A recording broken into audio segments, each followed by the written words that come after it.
So for the youth level, it means we constantly have to encourage things to kind of drive for the next level, to do more complicated things, to be really kind of tickled, and expect more from them. And yeah, just really encouraging them to try things out.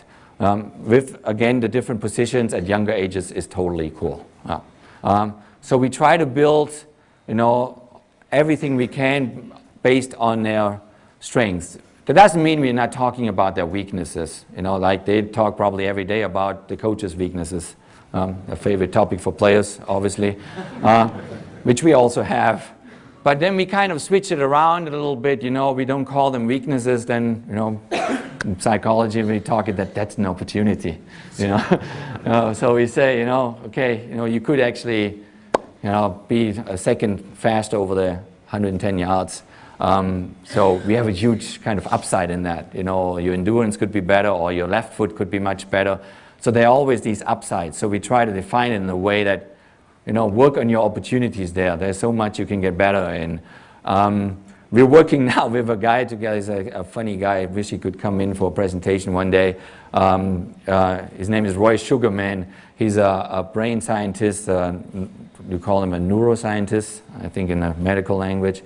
Out of Australia, and he taught us, very simple, said, for every negative comment that we give a person, you need 3 positive comments to balance it out.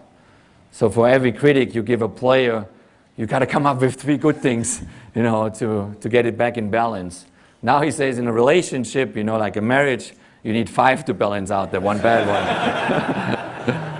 And then he goes on top and says, well, in a team environment, and it's funny that it's not related to soccer, it's really scientifically, supposedly proven.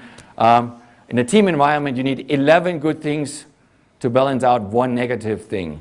That's quite a challenge for us coaches.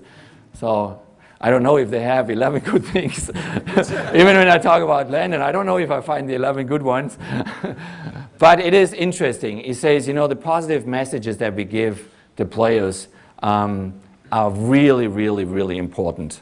They're all important for all of us. Even if we get an encouragement, if we get a compliment, I think it's important for all of us to get it from the positive side. So we tell them, embrace the game, it's your game. Meaning the same as the love of the game for every kid that plays it out there, no matter in what environment, what club, how big it is, doesn't really matter if it's academy, non-academy and all that stuff. It's his game.